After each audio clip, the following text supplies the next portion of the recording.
Bom dia! Bem-vindos a mais uma live, a live de número 27 dos novos hábitos na quarentena, aqui do Reprogramando Hábitos. Sejam todos muito bem-vindos. Fabrício! E aí, meu irmão? Que saudade! Já já a gente tá juntos aí, conectados ao vivo, né? Saudade de ti. Ju, querida, bom dia!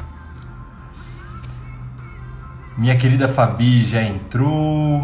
Nossa convidada de hoje, já vou autorizar. Márcia. Bom dia, amada. E... Hoje é dia 29 de abril. Bom dia, Olá, Fabi. bom dia. Ô, querida, tudo bom? Tudo, tô fazendo aqui Ajuste. um ajuste com uma garrafa segurando o meu celular, Isso que é que o meu autenticidade, né? suporte estragou. É mesmo? Puxa, acontece, né? E aí a gente vai se Acontece. adaptando mesmo. Que bom Bom te ver. dia, gente. Bom dia, bom dia.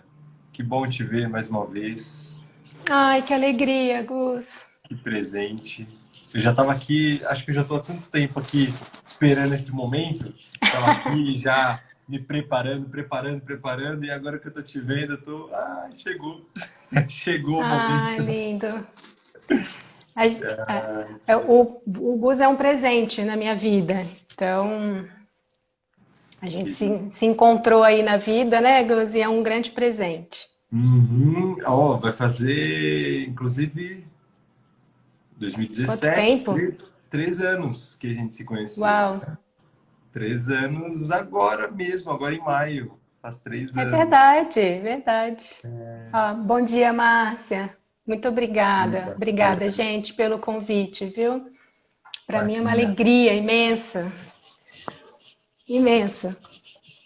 Obrigado você por estar aqui mesmo, de coração. Sabrina já está aqui despertando com a gente. Maria Helena. Tem pessoas que estão com a gente já, Fabi. Hoje já é a live de número vinte Mas e tem. sete, então já estamos Uau, aí há 40 dias, literalmente, né? Fazendo toda essa jornada de lives. uau. E a gente tem como intuito, né, que as pessoas tragam para esse momento de despertar um momento de novos hábitos, né, de novos olhares, de novos convites mesmo. E ter você aqui que como você falou de mim, né? Então deixa eu falar de você, que é tão importante na minha jornada, né, de autocuidado, minha jornada de desenvolvimento, tanto pessoal para minha família, né, com vulnerabilidade, mas principalmente também profissional, né? Eu estou nessa egrégora, né, nesse trabalho, o Reprogramando Hábitos chegou na minha vida graças ao que a gente começou a construir lá atrás. E eu tenho uma enorme honra, mesmo pela sua alma, pela sua vida, por tudo que você me ensina. E é verdade, gente, quando eu falei que eu estava ansioso, porque a Fabi, ela tem, assim, eu já falando de você, né? Mas tem um cuidado, assim, com conhecimentos, com pessoas, né? E aí ela vira para mim e fala, puxa, mais alguma coisa, mais alguma dica, né? O que eu preciso fazer? Eu falo, gente, ela é gigante assim e uma humildade, um coração maravilhoso. E eu sempre aprendo, sempre aprendo. E por isso que eu me senti no convite dentro do coração mesmo de te propor esse convite. Que bom que você aceitou e vai ser com certeza um presente para as pessoas que já estão aqui, como outras pessoas chegaram, a Maria Angélica, o Bernardo, que já está aqui com a Ó, gente. que legal. Muito obrigado. Eu aprecio muito isso, viu, Gustavo? Aprecio muito esse movimento de vocês. Eu acho lindo o movimento que vocês fazem. Estou nesse movimento por aqui em Brasília, de alguma forma, mas ainda em busca de formação da minha rede de colaboração, que é o que eu desejo. Eu gosto de pensar num futuro do trabalho de trabalho em rede. Esse é o meu sonho, esse é o meu grande sonho. E estou nessa caminhada. E aí, como vocês trazem, né? Eu acho que é fundamental nessa caminhada, nesse processo, a gente olhar mesmo para os nossos hábitos, né? Não existe processo de transformação se a gente não revisitar os nossos hábitos, né? Porque eles fazem parte disso, né? Fazem parte de como a gente se expressa no mundo, né? Em todos os nossos papéis, né? Temos hábitos em todos os nossos papéis. Mãe, pai, trabalhador, amigos, amiga, né? E aí eu fico muito feliz com a liberdade que vocês me deram, né? De poder falar de um tema para mim que é muito caro, assim, muito rico, que para mim é um hábito, pode ser um hábito. Eu acredito hoje cada vez mais, é um tema que eu venho estudando com cada vez mais profundidade, estudando, praticando, compartilhando, que é a autocompaixão, como uma expressão de vida, de muita transformação. Eu realmente acredito hoje que a compaixão, ela é o que pode sustentar o nosso mundo, sustentar a nossa vida. E ela está muito relacionada com o cuidado, né? Então, eu sou enfermeira de formação, trabalhei 20 anos na Rede Sara, né, de reabilitação. Então, trabalhei com reabilitação neurológica por muitos anos, cuidando, né, das pessoas, das famílias. Então, o trabalho de reabilitação, ele não é só nenhuma pessoa, ele é no conjunto do que aquela pessoa se expressa, né, no seu mundo. Então a gente olha para o todo. Então esse olhar da reabilitação, ele já é um olhar que me favoreceu muito a ter uma visão um pouco mais ampla das pessoas, mais integrativa, né, mais sistemática. E vocês tiveram uma live, né, acho que ontem, para falar disso, né? Exato. E quem assistiu, acho que muito legal quem assistiu essa live está aqui hoje, porque quando eu falo de autocompaixão, e eu vou explicar aqui o que não é autocompaixão primeiro, eu estou falando de um processo sistêmico, de um impacto no sistema. Eu não estou falando de um impacto só na minha vida, porque eu não acredito que a minha vida é só a minha vida sozinha, né? Eu acho que, inclusive, essa pandemia, o coronavírus, colocou de uma forma mais escancarada aí pra gente que nós não vivemos sozinhos nesse mundo e que o que eu faço afeta o outro. E aí a autocompaixão, ela vem como essa base. Eu acredito nela como uma base que sustenta esse olhar para mim, obviamente, né? Primeiro, para eu poder também olhar para esse outro. Né? E eu poder identificar onde é que eu interfiro, seja positivamente ou negativamente, nesse sistema. Né? Porque se a gente acha que a gente só afeta as pessoas de forma positiva, a gente também está se enganando. Sim, está se iludindo, né, na verdade. Está se iludindo, está se iludindo. E aí eu acho muito legal, eu gosto muito da palavra despertar, né, Gus? A gente, quando fez os nossos workshops, a gente usou muito essa palavra. A gente trabalhou o workshop de vulnerabilidade e autenticidade, que tem absolutamente tudo a ver com o que a gente vai falar hoje, né? Muito do que a gente trabalhou naqueles encontros, a gente trouxe, né, essa percepção de autocompaixão também. Então, a gente precisa entender os conceitos. Então, o meu convite aqui é que as pessoas estejam abertas a ampliar a sua visão e principalmente os seus conceitos, né? Porque eu acho que é o que vocês fazem no Reprogramando Hábitos, né? Primeiro eu preciso rever, assim, que conceito eu tenho sobre hábito, né? Perfeito. Então a gente precisa começar... Eu já trago na minha bagagem, né? E eu Isso. reolhar. Vamos abrir essa caixinha. Legal. Isso. Abrir e olhar para o lado, né? Olhar um pouquinho, assim, para a amplitude disso. Então, o despertar, esse conceito de despertar, para mim, assim, eu acho que vale muito a gente reforçar aqui, que é uma compreensão do infinito valor da nossa vida. Despertar é compreender esse valor da nossa vida em cada momento. E o infinito valor da vida das outras pessoas. Então, isso é fundamental. Quando eu olho para isso, eu consigo também olhar para os hábitos, né? Porque a vida, tem diversos hábitos pelos quais a gente se expressa por aí, se movimenta, se comporta e pensa, né? O próprio, E aí a compaixão... Oi. desculpa, o próprio, a forma, né, como você diz, quando você fala desse despertar, essa sua fala foi maravilhosa, né? O despertar é exatamente como é que eu olho para mim, como é que eu ajo, como é que eu ajo, isso tudo são hábitos, né? A forma como eu ajo comigo mesmo, como eu penso comigo, como eu me trato e a Isso, forma como eu trato, recebo o outro, me comunico com o outro, né? isso, exatamente. São hábitos. E são hábitos. Então, o que eu quero compartilhar aqui é que essa autocompaixão, ela pode ser cultivada. É o que eu venho vivenciando, é o que eu venho estudando, e é o que a ciência também vem estudando. Então, eu vou trazer aqui muito do que a ciência já vem construindo. Existe uma ciência da compaixão, né? Nos estudos dos contemplativos, né? Então, a ciência da compaixão ela vem sendo cada vez mais estudada. E eu não estou falando estudada de forma pequena, não. De forma muito grandiosa, muito séria, muito responsável, por grandes universidades no mundo. Aí, Stanford, Harvard, né? E todas essas instituições já têm estudos e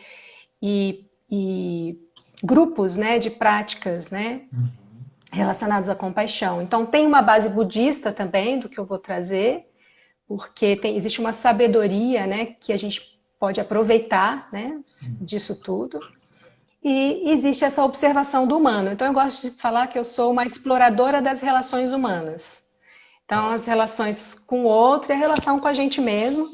E no meu trabalho também eu exploro muito a nossa relação com o trabalho, né? Com o nosso trabalho, que é uma grande questão para muitas pessoas, né? Uhum. Então, as pessoas me buscam muito também para isso, né? Para a gente conversar sobre como o trabalho, né, interfere assim na minha vida e como é que eu posso construir esse trabalho de forma mais autêntica, né? Então eu vejo que a autocompaixão está muito relacionada à construção de uma felicidade genuína. E aí, mais uma vez, rever o conceito de felicidade. Então eu estou falando aqui de uma felicidade não condicionada a coisas externas, que é como a gente aprendeu, né? Até aqui. Assim, né? A gente está muito condicionado. O que não estou dizendo que não estou colocando no lugar de melhor, pior, mais importante, menos importante, não é nada disso. Coisas externas são importantes, né? Mas a gente precisa entender onde está de fato a minha felicidade genuína, verdadeira, né? A minha felicidade sustentável. Então, a autocompaixão, ela se associa muito com esse lugar da gente construir essa felicidade genuína. E é isso que a gente vem observando, sabe? Nos estudos de compaixão. Então, por quê? Porque muitos desses estudos já demonstraram que a autocompaixão ela está associada à construção de um bem-estar. E é um bem-estar físico, emocional, né? Relacional, onde a gente pode construir As pessoas mais autocompassivas, a gente observa que elas têm um processo de maior autoconfiança, de maior autonomia, menos estresse, né? De menos ansiedade, né? Também, de menos vergonha, que é uma emoção universal, né, Gus, que a gente falou muito dela nos nossos workshops de vulnerabilidade e autenticidade, né? A vergonha, ela é assim, Uhum. precisa de uma live só para falar de vergonha, né? Exato. E também de menos depressão. Então, por isso que eu acho assim, que é fundamental e muito pertinente a gente falar de autocompaixão neste momento que a gente está vivendo. Porque eu acho que estamos vivendo muito esse momento dessas emoções afloradas, né? Fabi, você traz de maneira tão natural e você até fez uma reflexão que não queria nem deixar escapar. Chegaram mais pessoas aqui com a gente, a Débora, a Bom Dani, lá da dia. Suíça, a Pati, Thalita tá com a gente também, Lia, então a Aline, Gabi, Vitor Hugo, né? Então, Samira, todos eles foram entrando aqui e foram recebendo parte desse todo esse seu conteúdo de quem você é, e aí é legal, né? De quem é a Fabi. Eu quero até que você se apresente um pouquinho só, falando, como você já falou, né, que você já é enfermeira de formação, é mãe, né, enfim, esposa.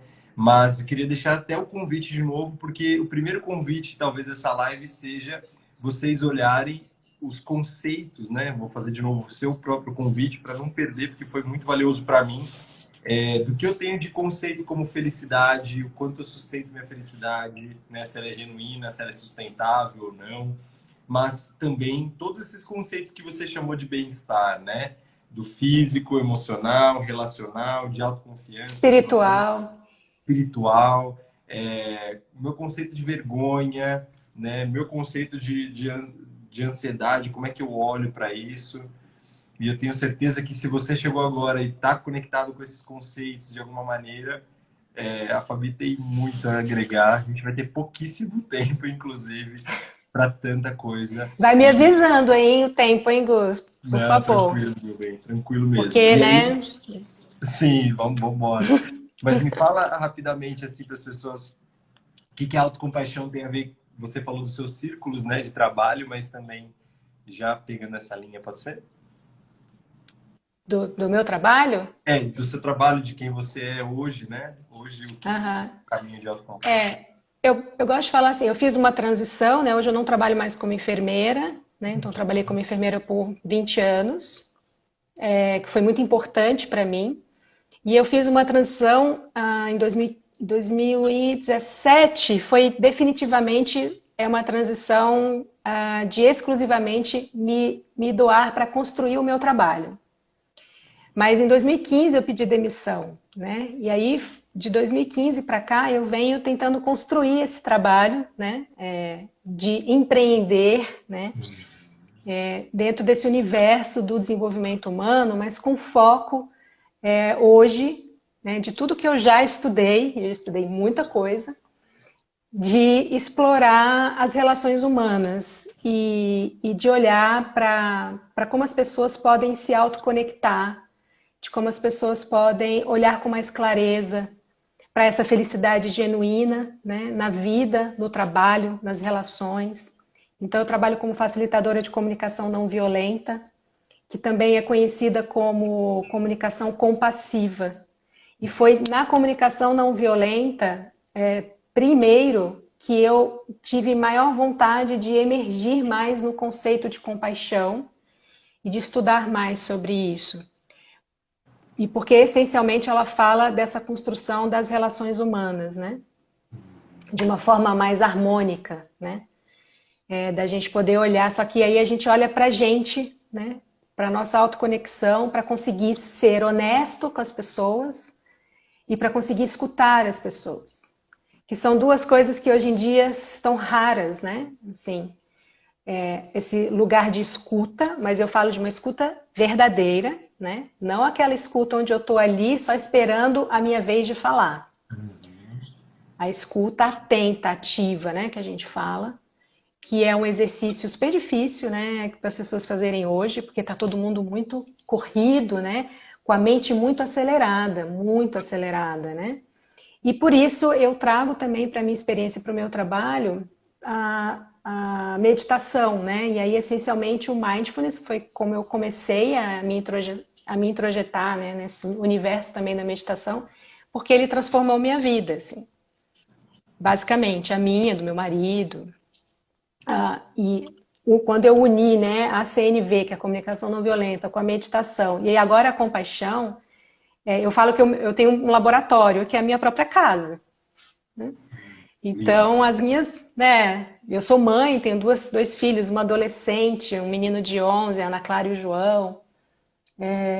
Então, nós somos pessoas diferentes, né? Então, graças a Deus. Então, a gente tem os nossos desafios, que a pandemia traz, né? Porque esse isolamento, estamos isolados, temos esse privilégio, né, de estar em casa, exceto o meu marido, que continua trabalhando todos os dias, mais do que nunca. Então, a gente está vivendo aqui uma condição, eu diria, de muito rica, de muito aprendizado. Então, eu também quero fazer esse convite, assim, para quem está vivendo esse momento, e eu sei que estamos todos, isso é uma coisa muito interessante, né? meu Deus, assim, estamos todos, o mundo, com uma mesma narrativa, assim, que é essa narrativa da pandemia, né? Então, isso é muito precioso, né? É importante a gente olhar para isso, né? O, desculpa, você falou da CNV, você falou do trabalho, né, anteriormente, dessa sua entrega, né, dessa sua contribuição, onde você consegue... foi sistema público de saúde que você trabalhou durante os Sim, 20 sim, anos, né? sistema Então, público. toda essa bagagem que você tem, e aí é interessante, o Fabrício, ele fez essa pergunta, né, com um olhar, né, do terapeuta organizacional, como ele também é, mas como o tema de autocompaixão pode ser lidado, pode levar, né, dentro do ambiente organizacional, e aí ele disse que você já até respondeu, né, que é a conexão da CNV, da autocompaixão, dentro de um ambiente desafiador, né, como é o ambiente organizacional, de pressão, de domínios, de convites, né, até mesmo de doação, ou seja, de abrir mão dos meus valores pessoais, né, em alguns momentos. Faz sentido? Total, e assim, eu amo olhar para essa coisa do organizacional e tem sido estudado isso também, né? De como levar a compaixão, já tem estudos, já tem pessoas escrevendo sobre isso, né? De como levar a compaixão para o meio de trabalho, né? O que eu acho lindo, assim, porque até pouco tempo atrás seria inimaginável falar essa palavra no ambiente de trabalho, né? Ainda é em alguns lugares, né? Mas muitos lugares estão se abrindo para isso. Eu já ouvi até um CEO falar aí uma vez de que ele está olhando para isso e que ele está assim, nossa, exige muita coragem, ele disse, né?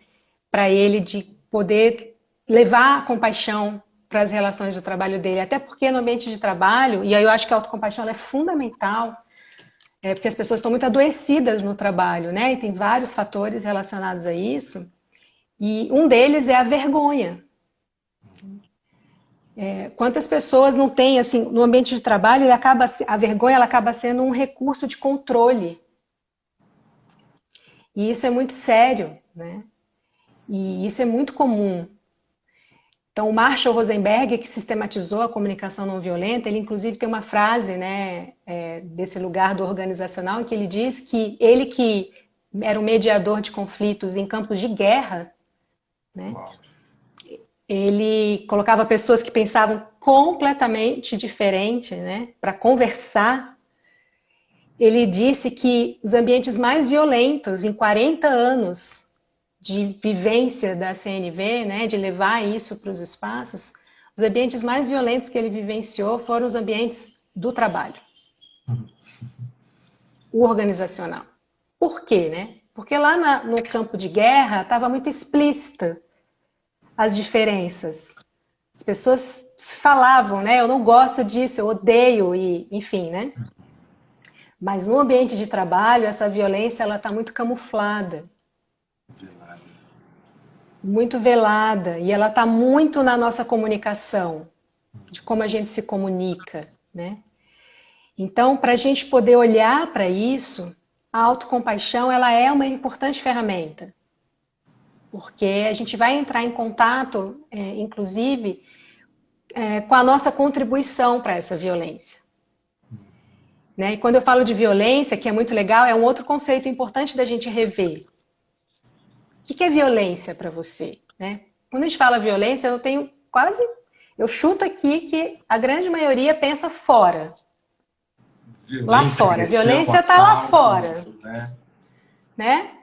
A violência está lá fora, ela não está em mim. E eu acho que nessa pandemia, nesse momento de isolamento, onde a gente está vivendo 24 horas, né, com família, ou com amigos, ou com os casais, né, companheiro, companheira, é um momento legal para a gente parar e perceber qual é a violência que existe dentro da minha casa. Né? Como é que eu contribuo para a violência que está aqui dentro? Foi isso que me fez, a meditação foi que me ajudou a olhar para isso. Lindo isso, hein? Que lindo isso. Qual é a violência que eu contribuo dentro da minha casa? Dentro da minha casa. Nas minhas relações, né? Porque eu estou sempre olhando que a violência é do outro. E violência não é só um negócio físico, né? O silêncio pode ser violento na nossa comunicação, às vezes, né? O silenciar. O calar-se, né? Não o O silenciar, como o calar-se, calar-se isso, o mesmo, né? calar-se, exatamente, o omitir-se, né? Sentir-se. Que E lindo. aí, quando eu falo isso, gente, também não é para ficar assim, ai meu Deus, vou me chicotear aqui, eu sou uma pessoa péssima. Também não é isso, gente. Eu queria, um outro convite, é a gente sair dessa dualidade que a CNV também nos convida, né? O Marshall nos convida a sair da dualidade do certo e do errado, do bom e do ruim, do feio e do bonito. Eu sei que isso está muito fixo na nossa mente, está muito fixo. Isso é uma outra coisa bacana da gente olhar. Então, olhar para a autocompaixão, olhar para a felicidade, olhar para o que é sucesso, né? Olhar para as nossas emoções é ampliar a visão e sair dessa dualidade.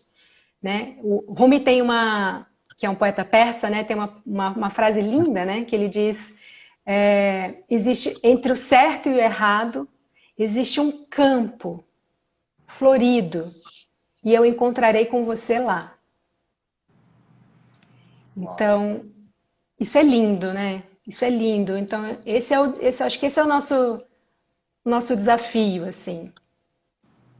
Então, isso é muito importante da gente olhar, né? Muito bom. Mas olhar com autocompaixão. Olhar com autocompaixão, que é o que a gente vai focar aqui hoje. Eu Se deixar, eu fico falando. eu só queria pegar um último gancho, talvez, para falar sobre violência, para perguntar, né? A Márcia, ela perguntou ali, a violência pode se esconder atrás do poder? Sim. É muito interessante olhar para o poder também de outras formas, né?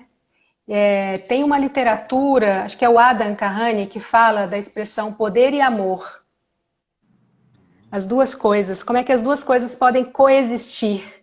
Adam Kahane, ele é um autor que eu também tive acesso através da comunicação não violenta.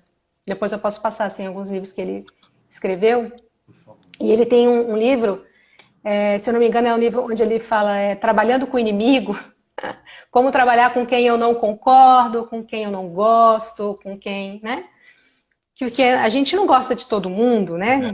A gente não concorda e também não estou falando de CNV, não é concordar. As pessoas confundem muito, né? Ah, agora então eu vou ser uma pessoa aqui passiva e vou concordar com... Não, não é isso. Compaixão também não é isso que eu vou explicar. Ótimo. Então, é como você pode colocar o poder e o amor coexistindo, né? Mas certamente, né, por trás das relações de poder tem muita violência. Então, por exemplo, vou falar uma aqui para mim, mãe. Eu aprendi, né, aquilo que a minha mãe pôde me ofertar, que foi o que ela aprendeu com a mãe dela, e eu aprendi a honrar e respeitar a história da minha mãe, né? E a relação de mãe que eu aprendi foi uma relação de poder, de autoridade. E essa relação ficou muito motivada pelo medo. E hoje, com todas as ferramentas, com toda essa sabedoria que a gente tem à nossa disposição, isso não faz mais sentido para mim e eu não preciso mais perpetuar isso nas gerações para frente. Então, hoje eu construo uma relação de mãe aqui em casa, onde a motivação é o amor e não o medo. É o respeito e não o medo. Então, sim, né? Muitas relações de poder têm essa violência por trás que é sutil. Às vezes Ela é é não sutil. verbal, né? É não verbal, é não corporal, Exatamente. né? Ela é corporal, ela é muito sutil. E como ela é sutil, se a gente não parar e desacelerar essa mente, a gente não vai perceber nunca. A gente vai continuar repetindo, repetindo, repetindo, né? E se sentindo mal com isso, mas não vai conseguir sair disso. Aí a gente se enreda, né? Se vê enredado. e não consegue sair disso. Por isso que é legal ter tantas pessoas hoje voltadas para esse olhar, né, de facilitar esse processo de amplitude de visão, como você, como eu, Fabrício, Márcia, né, pessoas que estão dedicando, né, a sua vida, o seu trabalho a construir, né, esse olhar novo sobre a vida, sobre as relações, né, sobre a gente mesmo, para que a gente possa ter uma harmonia maior, uma felicidade genuína. Lindo, lindo, lindo. E, Fabi, agora, o que então é a autocompaixão, se a gente puder Vamos assim? lá. Eu estou pensando até se no finalzinho tem um tempinho sobrando ali para a gente para fazer uma atividade, né? Como você Ah, então, desejar. adoraria, assim, vamos ver se vai dar tempo, né? Eu fico... É. Mas é porque na prática da autocompaixão, a gente tem muitas práticas específicas de autocompaixão associadas ao mindfulness, né? Então, a autocompaixão ela foi sistematizada por uma pesquisadora que se chama Christine Neff e o Gilbert. Então, eles escreveram toda a sistematização de um processo de autocompaixão que se chama MSC, a sigla, né? É o Mindful Self-Compassion. E que é um programa de 8 semanas, como outros programas que têm como base, né, e inspiração os programas que foram criados do Mindfulness, né? Pelo John Kabat-Zinn, que ocidentalizou, né, a meditação e trouxe para ambientes da saúde, né, hospitalares, para como cuidar das pessoas, tratar, né, as doenças através da meditação também. Então, vários programas surgiram desde então, e um deles é o MSC. E ele tem sido bastante difundido, e chegou no Brasil não tem muito tempo. Então, tem poucos instrutores, né, formados no Brasil, e eu estou nesse processo de me formar para ser uma instrutora do MSC. Que legal. Porque eu realmente... Assim, muda muito a minha relação, a minha vida, e eu acredito nisso como uma base que sustenta as nossas relações. Uhum.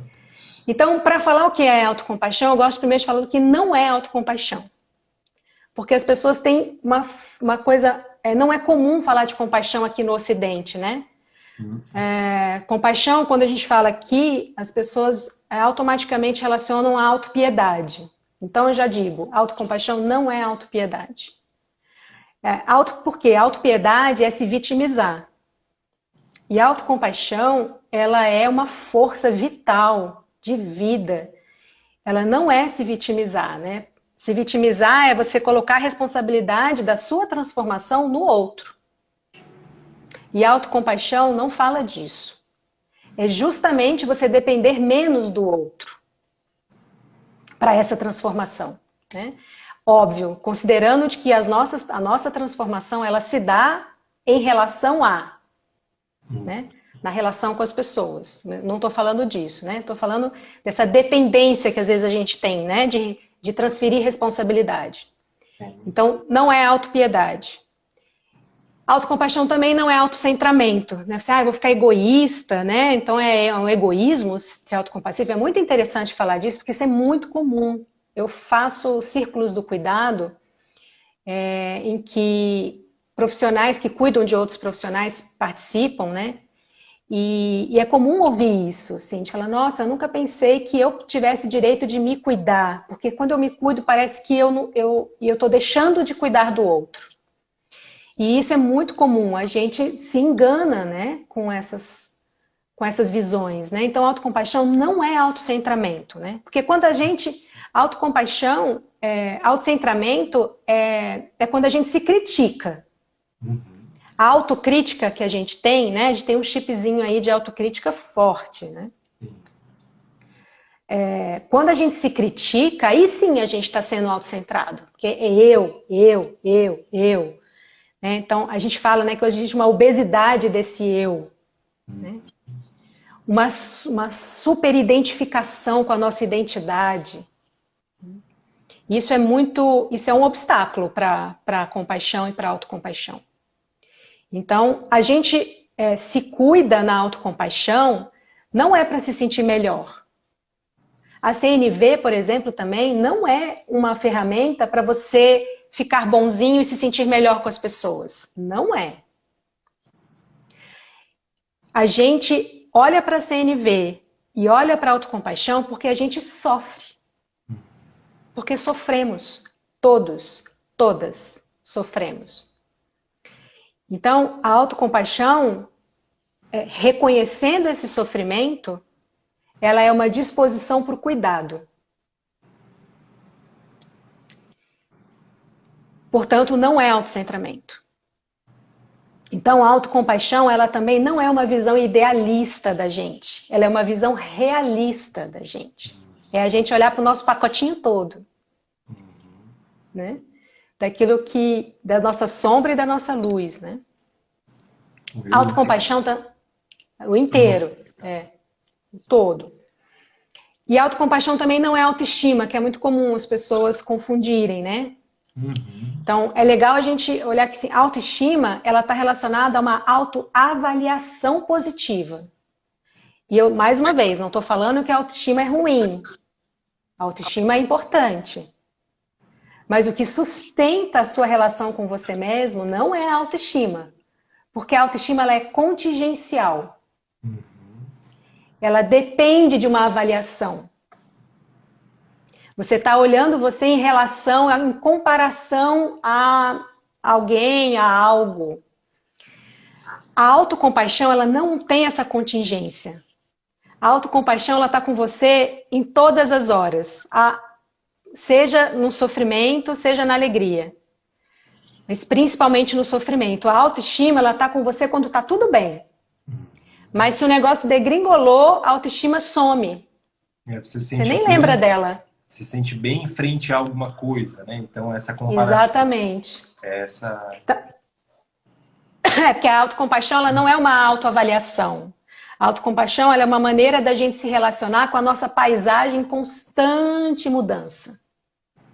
A gente acha que a gente é estático, né? Por isso que essa identificação com a nossa identidade, né? Que a gente se agarra, principalmente profissionalmente, né? Quem é você? Eu sou engenheiro. Quem é você? Eu sou advogado. Eu sou enfermeira. Eu sou médico. Meu, você é muito mais do que isso. Né? Então, é a gente se relacionar com essa nossa paisagem em constante mudança, de quem a gente é, né? Com gentileza e aceitação. Daí vem a autocompaixão. A autocompaixão é essa disposição de gentileza com a gente mesmo.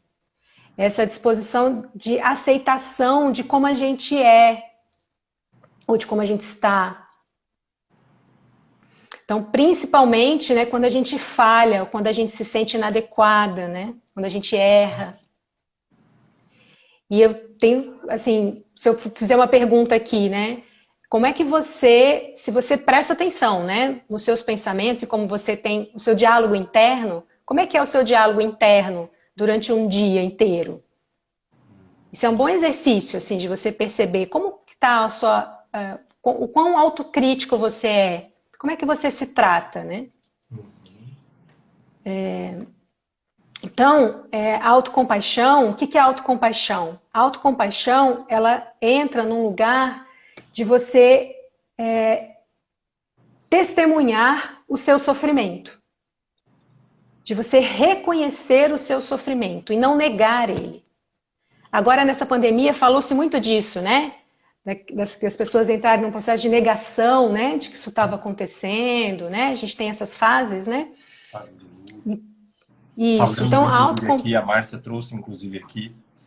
Exatamente. Isso está bem evidente para algumas pessoas, né? E eu acho que está sendo muito legal falar disso, né? Então, a autocompaixão é quando você testemunha esse seu sofrimento. E nesse sentido, ela não é diferente de compaixão. Eu só estou falando autocompaixão porque eu vou focar nessa compaixão direcionada para a gente. Mas não é diferente de compaixão. O conceito é o mesmo. Só que a compaixão, além de você testemunhar esse sofrimento, aceitar esse sofrimento, reconhecer esse sofrimento, você tem uma disposição de ação. que é o que diferencia a compaixão de empatia. Como que é isso? Como que é essa disposição de Empatia, ação? disposição de ação para reduzir esse sofrimento, para cessar esse sofrimento, para, às vezes, se você conseguir evitar esse sofrimento, né, em algum momento específico. Então, envolve um reconhecimento e visão clara do sofrimento. A empatia, ela é isso. A empatia é você conseguir olhar para o outro verdadeiramente, né, sob a perspectiva daquele outro, não sob a sua perspectiva. É você conseguir entrar em contato com a visão de mundo que aquela pessoa tem. Então, se você está ali, se você é uma mãe e vê uma mãe no mercado com o filho se jogando no chão, fazendo aquela birra porque ele quer levar alguma coisa, é comum a gente se empatizar com aquela mãe, falar, nossa, meu Deus, né, assim, o que ela deve estar sentindo ali é muito difícil, né, muita vergonha, raiva. Sim. Sim. Agora, isso é empatia. Agora, se você vai até essa mãe, se você vê que há uma possibilidade de você acolher essa mãe, de você ajudar de alguma forma, você falar alguma coisa com ela, e você está numa ação, uma disposição de cuidado. Às vezes é possível fazer alguma coisa, às vezes não é. E tá tudo bem. Eu vejo pessoas na rua, morando na rua, minha vontade é trazer todo mundo para minha casa. Mas isso não é possível. Né? Mas eu tenho uma disposição de... Eu anseio que essa pessoa fique livre do sofrimento. Então eu coloco essas pessoas nas minhas meditações, nas minhas preces. Isso também é uma disposição de cuidado. Disposição Então, de ação. É por uma isso que disposição de ação. e é interessante, né? E aí quando você fala desse alto, né, que não é nada diferente do externo, mas conectando essa palavra de que como a gente tem então agido com a gente mesmo, né? E você trouxe assim Isso. um olhar integral mesmo, né, para todas as nossas relações internas, até do diálogo interno mesmo, né? E aí talvez então o cuidado de si, né, como expressão da autocompaixão é como é que a gente está se posso entender isso, é como é que a gente está agindo com a gente mesmo, com a nossa vida. Exatamente, que é esse cuidado de si, com esse olhar autocompassivo, né? Que vai ser uma base para cuidar do outro. Então, é esse cuidado de si, por isso que a gente tem uma frase nesse processo de estudo de autocompaixão, que é cuidar de si é cuidar do outro. Cuidar do outro é cuidar de si. Porque a gente tem essa relação de interdependência. Sim, Que a pandemia mostrou pra gente. sim. Né? Ficou mais evidente, né? Antes a gente falava assim, lá na China, a China, tão distante, sei nem o que é a China. Meu Deus, aí, um cara lá na China... Só que às vezes né? a China está do lado de casa, a China está dentro de casa, né? Tá dentro de As casa. pessoas dentro da minha casa, né? Que eu acho que eu estou tão distante que eu não impacto, né? Que não, tá tudo bem. As pessoas do meu trabalho que moram, não, aquela lá tem outro status social, né? Enfim, não tem nenhum impacto. Exatamente. Não, e a gente, aquilo que eu compro hoje, aquilo que eu compro afeta outras pessoas. Aquilo que eu como veio de uma relação maior aí. A gente esquece disso. A comida que eu ponho na minha mesa tem os seres que contribuíram para que ela esteja ali. Então, a autocompaixão nos permite ter essa abertura para o outro. E dessa visão maior, né? De que a gente não é sozinho. Então, a autocompaixão, por quê, né? Por que trazer isso? Por que ela está surgindo com tanta força, assim, né? Eu que estou acompanhando esse movimento mundial, por que ela está surgindo cada vez mais nos espaços? Falar de compaixão. Eu participo de 2 estudos de compaixão, assim, onde um deles tem 800 pessoas interessadas em no país todo interessadas em olhar para isso. Hoje tem um estudo sendo feito nesse contexto da pandemia, científico, né?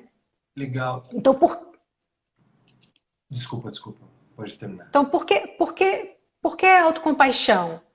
Eu acho que principalmente hoje, porque a gente tem um comportamento, né, muito comum de negar as nossas falhas, né? Da gente, para satisfazer o nosso ego, né? Principalmente, a gente nega as nossas falhas e pá, culpa o outro, né? Isso é muito fácil. Isso é um comportamento muito comum. Que na CNV a gente chama de linguagem da culpa. A gente estuda essa linguagem da culpa. Que é muito comum, a gente nem percebe. Isso que eu falo, a violência está na sutileza, né? Dessas relações, né? Sim. Mas principalmente porque a gente se critica de uma forma muito violenta. Que a gente nem percebe. Provavelmente não há quase ninguém a quem a gente trate tão mal quanto a gente mesmo. Só que para você perceber isso, você precisa parar e perceber como estão os seus pensamentos. Né? Como é que você conversa com você? Fabi, e o que você sente que a gente está indo para os últimos 10 minutos ali aqui da nossa live? E aí eu sinto que eu vou reassistir, eu vou ter uma aula, né, mesmo de inúmeros convites, de muita coisa, né, que eu posso trazer para minha vida com esse olhar, né, de autocompaixão. Então, talvez assim, como a gente já trouxe no Reprogramando Hábitos, né, ou a gente está vibrando no amor ou não está, né? E realmente, ou a gente está vibrando, né, nessa autocompaixão, nesse nosso autocuidado ou não, né? Mas eu queria te perguntar, tem algo que a gente está falando de hábitos, né? E aí, literalmente, o hábito, a violência é sutil no nosso hábito de como a gente se repara ou não, de como a gente se envergonha, se culpa ou não. Tá tudo emaranhado ali dentro, né? E aí eu queria te perguntar o que é que as pessoas, se tem algo que a gente possa deixar para as pessoas como esse cuidado. Tem várias coisas, né, que a gente poderia fazer. Tem muitas práticas bacanas, mas hoje, assim, rapidamente, eu gostaria de focar nesse lugar da autocrítica, porque eu sei que ela está presente em todos nós. Eu tenho um chicotinho aqui poderoso, assim, que eu estou tirando ele aos poucos, assim, da minha mão. Então, acho que é legal você se perguntar o quão autocrítico você é com você mesmo. Assim. Primeiro, você perceber isso, reconhecer isso. Porque se você achar que você não tem isso, você não vai entrar em contato com esse lugar da autocompaixão. Então, é reconhecer quais são qual é o seu sofrimento, né? Principalmente através da sua autocrítica. Porque ela te dá sinais desse lugar de sofrimento. Né? Do que te faz sofrer. Então, porque a autocompaixão, ela assume esse trabalho de mudar o hábito da autocrítica que a gente tem. A autocrítica, ela é um hábito, né, que a gente construiu aí, fortaleceu muito. Herdou e continua e permanece. E mais uma vez, gente, olhar o que é conceito de autocrítica. Eu não estou falando aqui porque eu pensei, vou deixar de me autocriticar, então vou ficar uma pessoa mole, não vou conquistar as coisas, vou ser preguiçosa. Não é conformismo e também não é discernimento. Uma coisa é ter discernimento.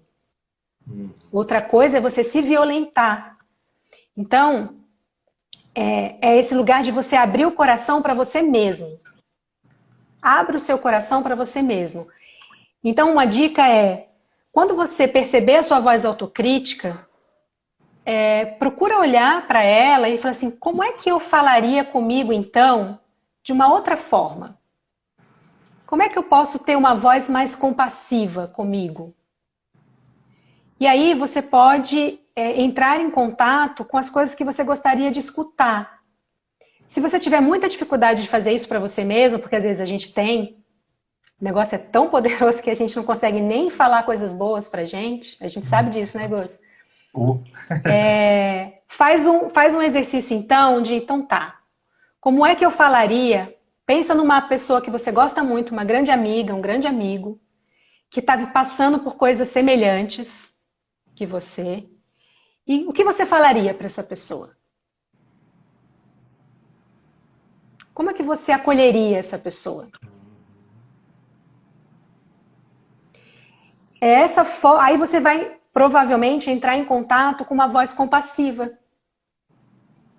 E aí, como é que você pode, então, trazer essa voz compassiva, em determinado momento, para você? Como é que você pode ser o seu melhor amigo, né? Construir essa relação aí de você com você mesmo, né? Mais amigável. De lealdade, né? Também, como você é leal Exatamente. ao outro, né? Quando você coloca outra pessoa que você ama. Então, o primeiro passo é reconhecer que você está em sofrimento. E sofrimento vem em forma das emoções também, né? Da raiva, do medo, da culpa, da inveja, né? Do ciúme. Vem que são só emoções, gente. Também não tem esse lugar de bom e ruim, tá? São emoções que fazem parte, assim, né? Das nossas relações.